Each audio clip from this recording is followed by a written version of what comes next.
Paano i-update ang mobile number sa ating Google account? O di kaya may Google account ka at hindi mo ito nalagyan ng number. Kung sa tingin mo matagal na ang iyong Google account at hindi mo alam na updated ba ang number na inilagay mo dito, I suggest na i-update mo. Para kung sakaling makalimutan mo ang iyong Google password, ay madali mo itong ma-reset gamit ang mobile number. Isa ang Gmail account na iniingatan. Lalo na kung nakalink ito sa ating Facebook account. O di kaya ginagamit mo ito sa mahalagang transaction. Kung gusto mong malaman kung paano i-update ang mobile number sa ating Google account, panoorin mo ang video na to. Pero bago ang lahat, kung nagustuhan mo ganitong video, ay huwag mo kong kalimutang i-follow para updated ka sa mga bago kong video. Una, punta tayo ng settings ng ating cellphone. So una, kailangan natin pumunta ng settings ng ating cellphone. Then, hanapin natin yung Google.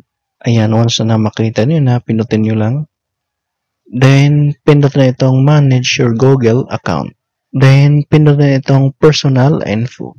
Then, scroll up. Ayan, under sa contact info, dito makikita ang email tsaka recovery email. Then, dito sa baba, makikita mo yung phone. So, kung halimbawa, hindi na updated yung number mo, pindutin lang tong arrow katabi ng phone.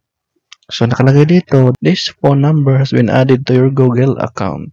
So, verified siya.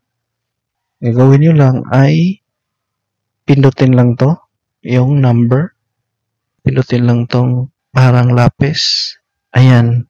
Your device will ask for your fingerprint, face, or screen lock. Then, pinutin lang tong continue. Ayan. So, na-unlock siya. So, antayin lang natin. Naglo-loading.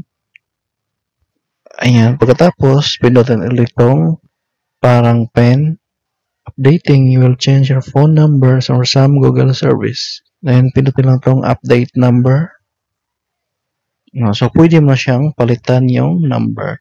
So, burahin lang natin yung number na to. Then, ilagay natin yung bagong number natin. Then, pagkatapos may ilagay yung buong number, pinutin lang tong select. Ayan, nakalagay dito ay phone number updated. Your number can be used to deliver important notification. Help you sign in. So, ganun lang kadali paano mag-update ng mobile number sa ating Google account. Kung nagustuhan mo ang video na to, huwag kalimutang i-heart at i-follow mo na rin ako. At paki-subscribe na rin ako sa aking YouTube channel, Brian Sites.